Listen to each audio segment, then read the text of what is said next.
नमस्कार बच्चों, मैं नीता शर्मा। आज आपको कक्षा 8वीं की पाठ 3 यमलोक में पार्टी ये एक प्रकार का नाटक है। इस नाटक का अध्ययन करवाने जा रही हूँ। इस नाटक के जो रचनाकार हैं, वो डॉक्टर रामकुमार सिंह हैं। इनका संबंध राजस्थान के शेखावाटी प्रांत से है। इनके कथा संग्रह मोमर को रागे राघव पुरस्कार से सम्मानित किया गया है। यह पुरस्कार राजस्थान साहित्य अकादमी का सबसे बड़ा पुरस्कार माना जाता है। इनके एक उपन्यास जेड+ पर फिल्म भी बनी है, जिससे कई पुरस्कार मिले हैं। आइए अब हम इस नाटक को पढ़ते हैं, पर नाटक को पढ़ने से पहले हम यह जानते हैं कि इस नाटक का मूल उद्देश्य क्या है। तो इस नाटक का उद्देश्य है कि आज जो खाद्य सामग्री हम लोग काम में लेते हैं, उसमें जो मिलावट हो रही है, उसकी तरफ हमारा ध्यान आकर्षित करना। साथ ही साथ आज जो फास्ट फूड जिसका प्रचलन आज बहुत ज्यादा हो रहा है, उसके जो दुष्परिणाम होते हैं, उसके बारे में भी इस नाटक में चर्चा की गई है।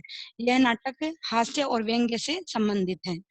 आइए सबसे पहले इस नाटक को पढ़ने से पहले हम कुछ देवी देवताओं के नाम दिए गए हैं और साथ में उनकी विशेषताएं दी गई हैं, तो उनको सही आपस में मिलान करते हैं।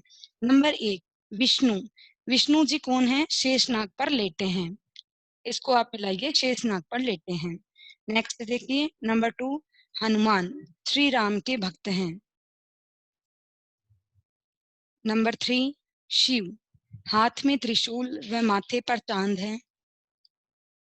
4, लक्ष्मी। लक्ष्मी से क्या मतलब है? धन की देवी मानी जाती हैं। नंबर 5, गणेश। इनकी पूजा सबसे पहले की जाती है। 6, दुर्गा। शक्ति का रूप है। ब्रह्मा। इन्होंने सृष्टि की रचना की। नंबर 8, सरस्वती। विद्या और ज्ञान देती हैं। इस प्रकार हमने सभी देवी देवताओं को उनकी विशेषताओं से मिलाया है। अब आइए हम नाटक का अध्ययन करते हैं। नाटक के हैं वो दृश्य होते हैं, तो इससे सर्वप्रथम पहला दृश्य हम देखते हैं। यमराज का दरबार लगा हुआ है। वे बहुत प्रसन्न नजर आ रहे हैं। चित्रगुप्त हिसाब किताब कर रहे हैं। यमराज को मृत्यु के देवता के रूप में जाना जाता है और यमराज के दरबार में चित्रगुप्त होते हैं, जो उनके हिसाब किताब यानी लेखा जोखा रखते हैं। किसकी मृत्यु हुई, किसके जीवन में क्या घटित होने वाला है, ये सबकी लेखा जोखा कौन रखते हैं? चित्रगुप्त रखते हैं। देखिए, यम और चित्रगुप्त, इन दोनों के बारे में पहले दृश्य में यमदूत और यम का और चित्रगुप्त का दोनों की जो वार्तालाप हो रही है, उसके बारे में बात हो रही है। देखिए, सबसे पहले यम क्या बोलते हैं? यम है हम। अब वो घमंड से कहते हैं कि यम है हम, चित्रगुप्त, हम अत्यधिक प्रसन्न हैं। यमलोक में खूब चहल पहल है। यहाँ नागरिकों की संख्या बढ़ती जा रही है। अब यहाँ पर यमराज बहुत प्रसन्न दिखाई दे रहे हैं। क्यों प्रसन्न दिखाई दे रहे हैं? क्योंकि पृथ्वी लोक से मनुष्य है वो वहां पर ज्यादा जा रहे हैं। कहने की मतलब क्या है कि जो पृथ्वी है वहां पर मृत्यु दर है वो बहुत अधिक हो गई है और यमलोक में लोगों की, नागरिकों की संख्या दिन ब दिन बढ़ती ही जा रही है। चित्रगुप्त, ठीक कहा महाराज, जितनी ज्यादा जनता उतने ज्यादा वोट। यम, चित्रगुप्त, आज यमलोक में एक पार्टी का आयोजन किया जाए जिसमें देवता, दैत्य, ऋषि सभी शामिल हों। अब यहाँ पर यमराज प्रसन्न दिखाई दे रहे हैं, तो वो एक पार्टी का आयोजन करते हैं और उसमें सभी देवताओं को, दैत्य को और ऋषियों को आमंत्रित करते हैं। चित्रगुप्त, ठीक कहा महाराज, जनाधार के लिए। जनाधार का मतलब होता है जनता का मत। जनता के लिए मत के लिए हर वर्ग और समुदाय के लोग होने ही चाहिए। वर्ग का मतलब क्या होता है? समूह है। और समुदाय का मतलब होता है जाति और समाज, कि हर जाति और समाज के लोग होने ही चाहिए। महाराज, अभी अभी हमारे यमदूत जिस चटोरे मानव को लेकर आए हैं, उसके हाथ में मृत्यु लोक के लजीज व्यंजनों का आकर्षक छपाई वाला एक मेनू कार्ड है। आपकी आज्ञा हो तो इस बार पृथ्वी लोक का उगाया और पकाया अन्न ही पार्टी का मुख्य आकर्षण रख दिया जाए। अब यहाँ पर पार्टी का आयोजन हो रहा है, तो चित्रगुप्त है वो यमराज जी को सलाह देते हैं कि अभी अभी पृथ्वी से एक व्यक्ति की मृत्यु हुई है और जब हम उसको लेकर आए हैं तो उसके हाथ में एक मेनू कार्ड है। तो उस मेनू कार्ड में लजीज व्यंजन यानी स्वादिष्ट व्यंजन, स्वादिष्ट खाने के पकवान है, उनका मेन्यू कार्ड लिखा हुआ है, लगा हुआ है। तो आप कहे तो इस बार हम पृथ्वी लोक के जो अन्न है, भोजन है, उसको हमारी पार्टी का मुख्य आकर्षण यानी पार्टी में वही खाने की चीजें रख देते हैं। यमराज जी कहते हैं वाह वाह, अति उत्तम विचार है। अरे ये विचार तो बहुत उत्तम है, हमने तो काफी दिनों से हिम क्रीम नहीं खाई। हिम का मतलब होता है बर्फ, क्रीम का मतलब होता है आइसक्रीम, यानी बर्फ से बनी हुई आइसक्रीम नहीं खाई। चित्रगुप्त, हिम क्रीम नहीं, आइसक्रीम महाराज। यम, हु खांसते हुए, हाँ वही वही, हम वही कहना चाह रहे हैं, हिम क्रीम अर्थात आइसक्रीम। अब आइए दूसरे दृश्य में क्या होता है। पहले दृश्य में यम और चित्रगुप्त के मध्य वार्तालाप होती है और एक पार्टी का आयोजन करने की बातचीत हो रही होती है। आगे देखिए दूसरा दृश्य, यमलोक में पार्टी चल रही है। अब यमलोक में पार्टी का आयोजन हो चुका है। ब्रह्मा जी, शंकर जी और देवराज इंद्र, सभी देवताएं, कुंभकर्ण भी नींद से जागकर आ गया। अन्य दैत्य भी आए हैं। खाने पीने के लिए मशहूर अगस्त्य ऋषि भी पधार चुके हैं। धुआंधार पार्टी चल रही है। शिव जी के भूत प्रेत डीजे की धुन पर डांस कर रहे हैं। अचानक कोई पेट पकड़ लेता है तो कोई उल्टियां करने लगता है, कोई वॉशरूम की तरफ भागता है। अब पार्टी में अचानक ऐसा क्या हुआ कि बड़े बड़े ऋषि मुनि भी है, वो परेशान हो जाते हैं, सभी के पेट में दर्द होने लग जाता है। यह सब किस वजह से होता है? पृथ्वी लोक के जो भोजन है जिसमें की मिलावट होती है, वह खाना यहाँ पर पार्टी में चलता है और उस खाने को खाने की वजह से लोगों के साथ ऐसा होता है। अब देखिए तीसरे दृश्य में, चित्रगुप्त बदहवास भागता हुआ। बदहवास का मतलब क्या होता है? घबराया हुआ। चित्रगुप्त घबराया हुआ भागता हुआ यमराज को खबर करता है। चित्रगुप्त, महाराज महाराज गजब हो गया। यम, भारत की बिजली समस्या के ब्लैकआउट से बढ़िया बड़ा क्या गजब हो सकता है। चित्रगुप्त, बोलो कुपोषित मानव की तरह तुम्हारा चेहरा क्यों उतरा हुआ है? अब यहाँ पर यमराज कहते हैं कि भारत में तो बिजली की समस्या ही सबसे बड़ी समस्या है, अब तुम कौन सी समस्या लेके आ गए?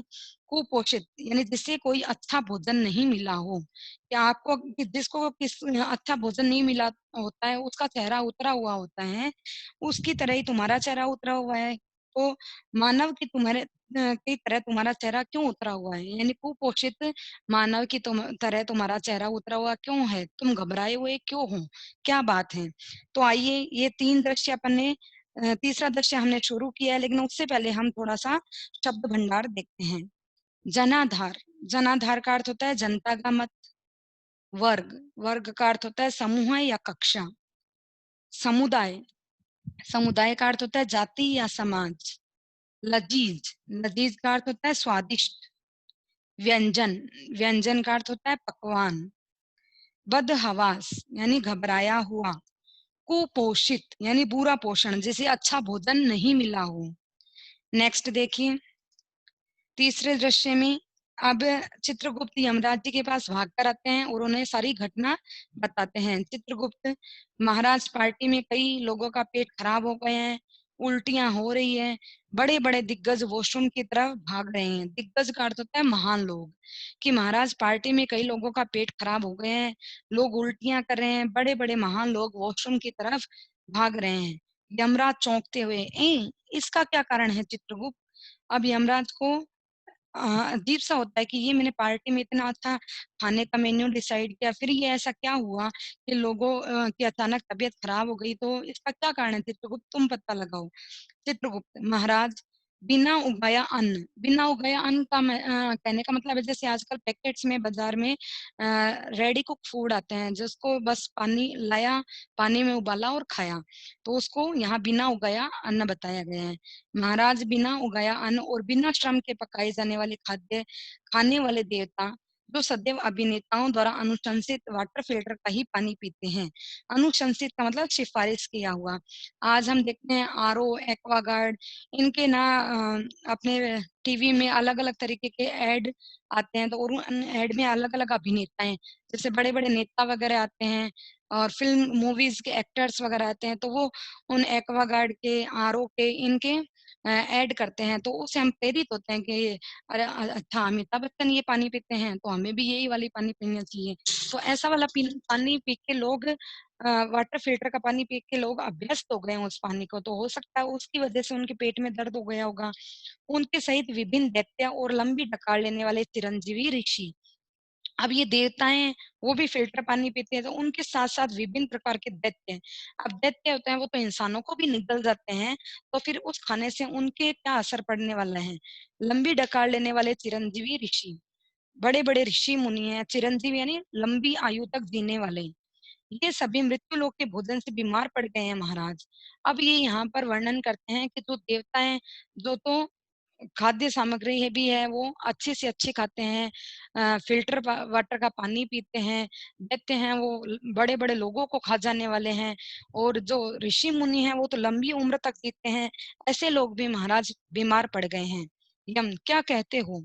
चित्रगुप्त सत्य कहता हूँ महाराज, इन सभी ने 20 मिनट में पिज़्ज़ा हाज़िर करवाया था।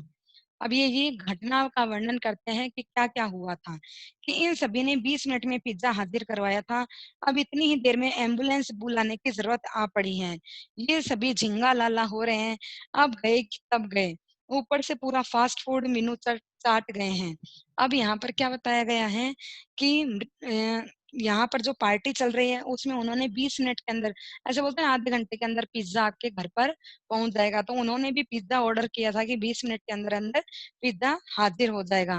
पर उन्होंने पिज़्ज़ा खाया ही नहीं था कि उससे पहले ही एम्बुलेंस बुलाने की नौबत आ गई, क्योंकि सब है वो उछल-कूद करने लगे, सबके पेट में दर्द होने लग गया। यम ग्रहों की क्या स्थिति है चित्रगुप्त? चित्रगुप्त बुरा हाल है महाराज। सबसे कुशल पाचन तंत्र वाले शनि जी की दशा खराब चल रही है। शनि चाट, पानी पूरी, नूडल्स और पाव भाजी के बड़े शौकीन हैं। अब ओदे मुँहे पड़े हैं। पृथ्वीलोक का कोई भी डॉक्टर सत्यमेव जयते के इश्यू की वजह से उनका फ़ोन रिसीव नहीं कर रहा है। अब यहाँ पर यमराज कहते हैं कि जो नवग्रह हैं, उनकी क्या चर्चा है? उनकी क्या स्थिति है? क्या वो सही से भोजन को पचा पाए हैं या उनकी भी तबीयत खराब हो गई है? तब चित्रगुप्त यमराज जी को कहते हैं कि उनका तो बहुत ही बुरा हाल है। शनिदेव जिनसे सब डरते हैं और उनका पाचन तंत्र तो बड़ा ही अच्छा माना जाता है, उनकी भी दशा बहुत खराब हो गई है, क्योंकि यमराज हैं वो पानी पूरी, नूडल्स और पाव भाजी के बड़े ही शौकीन हैं और उन्होंने शौक-शौक में बहुत सारी पानी पूरी और नूडल्स खा ली हैं, जिनकी वजह से वो अब औंधे मुँह पड़े हैं, अर्थात उनकी तबीयत बहुत ज़्यादा खराब हो गई है। पृथ्वीलोक का कोई भी डॉक्टर सत्यमेव जयते यानी एक आंदोलन है सत्यमेव जयते कि उसके चक्कर में जो टीवी प्रोग्राम चल रहा है उसके चक्कर में वो लोग इनका फ़ोन रिसीव नहीं कर रहे हैं। यम अगस्त्य ऋषि तो समुद्र पीकर पता गए थे। अब यहाँ पर ऋषि थे वो समुद्र का पूरा पानी पी के अपने अंदर उसको समा लेते हैं समुद्र को। तो यमराज जी कहते हैं कि अगस्त्य ऋषि ने तो पूरा समुद्र पी कर अपने अंदर पचा लिया था, उनके क्या हाल हैं? तब चित्रगुप्त कहते हैं, उन्होंने समुद्र तो पीकर पचा लिया परंतु रासायनिक कोल्ड ड्रिंक्स नहीं पचा सके। यानी जो कोल्ड ड्रिंक्स तैयार होते हैं, उनमें रासायनिक पदार्थ मिले होते हैं, जिनको कि अगस्त्य मुनि भी नहीं पचा सके। 30 मिनट का रास्ता 3 मिनट में तय करते हुए बस आपके पास आते ही होंगे। अब वो कह रहे हैं कि अगस्त्य मुनि 30 मिनट का जो रास्ता है उसको अभी 3 मिनट में पार करके आपके पास दरख्वास्त करने आते ही होंगे। यम इससे तो लगता है कि धरती के खाद्य पदार्थ सिर्फ दैत्य ही पचा सकते हैं। अब यहाँ पर ये यमराज जी कहते हैं कि इसका मतलब तो ऐसा लगता है कि जो देवता लोग हैं वह तो ऐसा भोजन कर ही नहीं सकते, सिर्फ दैत्य लोग ही ऐसा भोजन पचा सकते हैं, क्योंकि दैत्य लोगों की पचाने की क्षमता काफ़ी तीव्र होती है। वो बड़े-बड़े इंसानों को ही खा जाते हैं, तो ये खाद्य पदार्थ क्या चीज़ है? चित्रगुप्त गलतफ़हमी में न रहें महाराज, कुंभकर्ण को भी एसिडिटी हो गई है। अब यहाँ पर चित्रगुप्त कहता है कि आप इस गलतफ़हमी में न रहें कि दैत्य लोग भोजन पचा चुके हैं। यहाँ तक कि कुंभकर्ण जो कि पूरे दुनिया का खाना अकेला खाने की हिम्मत रखता है, उसको भी एसिडिटी हो गई है। उसकी नींद उड़ गई है। दैत्य लोक से उसकी फैमिली डॉक्टर का कहना है कि नींद की दवाइयाँ मृत्यु लोक से ही लानी पड़ेगी। अब यहाँ पर दैत्य लोक से उसका जो फैमिली डॉक्टर यानी कुंभकर्ण का जो डॉक्टर है, वो उसको नींद की दवाइयाँ लाने के लिए सजेस्ट करता है कि इसको नींद की दवाइयाँ दो। पर वह नींद की दवाइयाँ भी पृथ्वी लोक से लेकर आनी पड़ेगी। लेकिन कुंभकर्ण के लायक डोज़ उपलब्ध ही नहीं है। उपलब्ध का मतलब प्राप्त। यानी कुंभकर्ण को डोज़ दी जाए यानी कुंभकर्ण को जो दवाई दी जाए उतनी दवाइयाँ तो धरती पर उपलब्ध ही नहीं है, क्योंकि कुंभकर्ण तो पूरी दुनिया का खाना अकेला खाने वाला था, तो उसके लिए दवाई भी की भी मात्रा ज़्यादा ही चाहिए। सरकारी अस्पताल की दवाइयाँ ब्लैक में चली गई है, एंटी एसिडों से भी मिलावट की खबरें आ रही हैं। अब यहाँ पर पृथ्वी लोक पर जो मिलावट हो रही है, जो ब्लैक में धंधा चल रहा है उसके बारे में बताया गया है कि सरकारी जो अस्पताल की दवाइयाँ हैं, वो लोग घरों में ले जाके उसको ज़्यादा रुपयों में बेच रहे हैं और हमें दवाइयाँ उपलब्ध नहीं हो पा रही हैं। आगे देखिए, यम, ऐसा क्या खा लिया उसने? अब वह पूछते हैं कि कुंभकर्ण ने ऐसा क्या खा लिया जो उसको एसिडिटी हो गई? चित्रगुप्त, महाराज, प्रतिबंधित खोए की मिठाइयाँ खा गया। प्रतिबंधित यानी जिस पर रोक लगाई गई हो, यानी ऐसा मावा या ऐसा खोया जिस पर की रोक लगाई गई है वो, उसकी मिठाइयाँ हैं वो खा गया। कहता था कुछ मीठा हो जाए। तो यहाँ पर कुंभकर्ण के बारे में कहते हैं कि वो पार्टी के अंदर कहता है कि मैंने तो बहुत सारे नूडल्स वगैरह खा लिया, कुछ मीठा हो जाए, इसलिए उसने मना करे हुए, रोक लगाए हुए खोए की मिठाइयाँ खा ली। यह भी कहता था हर एक स्वीट जरूरी होता है, आखिरकार हालत खराब है, यानी उसकी तबीयत दिन ब दिन बिगड़ती जा रही है। यम, तो क्या धरती पर मिठाइयाँ भी दूषित हो गई है? अब यहाँ पर यमराज कहते हैं कि हमने जो मिठाइयाँ हैं वह तो धरती से मंगाई है, क्या वहां पर मिठाइयाँ भी दूषित हो चुकी है? दूषित का मतलब मैली या गंदी। वहां भगवान का भोग नहीं लगाते क्या? अब वह पूछते हैं कि वहां पर अगर मिठाइयाँ दूषित हो गई है तो क्या भगवान का भोग नहीं लगाया जाता? चित्रगुप्त, लगाते हैं महाराज। यम, फिर भगवान अब तक कैसे बचे हैं? तो वो कहते हैं कि अगर भगवान का लोग भोग लगा रहे हैं तो ऐसी गंदी मिठाइयाँ खाकर अभी तक भगवान बीमार क्यों नहीं पड़े? चित्रगुप्त, भोग लगाकर वापस उठा लिया जाता है महाराज, इसलिए भगवान अब तक वहां से नहीं उठे हैं। कहने का मतलब क्या है कि पृथ्वी लोक के जो निवासी है वो सिर्फ मिठाइयां आगे रख के सिर्फ थोड़ा सा भोग लगाकर ही मिठाई उठा लेते हैं, इसलिए अभी तक देवताओं पर इस मिठाई का ज्यादा कोई दुष्प्रभाव नहीं पड़ा है। यम, संभवतः इसीलिए धरती लोग भगवान भरोसे चल रहा है। तो यमराज कहते हैं कि इतना सब कुछ होते हुए भी धरती लोक पर इंसान कैसे जिंदा बच रहे हैं? शायद भगवान के भरोसे ही है सब चल रहे हैं। चित्रगुप्त कहते हैं महाराज पितामह है। पितामह कौन है? ब्रह्मा जी। तो महाराज पितामह यानी पिता के पिता यानी दादा ब्रह्मा जी जो सबसे वृद्ध माने जाते हैं, तो महाराज पितामह ब्रह्मा जी ने नारद की अध्यक्षता में एक जांच कमेटी बिठाई है। अध्यक्ष यानी मुख्य अधिकारी या जो प्रधान हो, तो उन्होंने एक जांच कमेटी बिठाई है जो इस मामले की जांच कर रही है। सर्कुलर रेडी है, आपके हस्ताक्षर चाहिए। तो यहाँ पर चित्रगुप्त यमराज से कहते हैं कि यह जो सारी स्थिति है किस कारण हुई, धरती पर ऐसा क्या चल रहा है, चीजों पर मिलावटें क्यों हो रही है, इन सब चीजों के ऊपर एक जांच कमेटी बिठाई गई है जिसके अध्यक्ष नारद जी को बनाया है। तो इस चीज का जो सर्कुलर है, जो इसके बारे में जो लिखा हुआ आदेश है वह तैयार है, सिर्फ आपके हस्ताक्षर की जरूरत है। यम, अवश्य अवश्य। एक बहुत बड़े लंबे पेन से सिंहासन पर बैठे हुए दूर से ही हस्ताक्षर कर देते हैं। तो यहाँ तक हमने 3 दृश्य पढ़े। इन 3 दृश्यों में आपको यह तो समझ में आ गया होगा कि पृथ्वी लोक पर किस प्रकार चीजों में मिलावटें हो रही है। यहाँ तक कि देवता, दैत्य लोग और बड़े बड़े ऋषि मुनि भी इस भोजन को नहीं पचा सकते, तो हम इंसान कैसे पचा पाएंगे? इसलिए मिलावटी खाने से दूर होने के लिए हमें घर पे बने हुए खाने को खाने की जरूरत है। साथ ही साथ जो देश में मिलावट हो रही है उसके बारे में भी हमें जागरूक होने की जरूरत है। तो आगे के जो दृश्य हैं वो हम अपने नेक्स्ट वीडियो में पढ़ेंगे। धन्यवाद।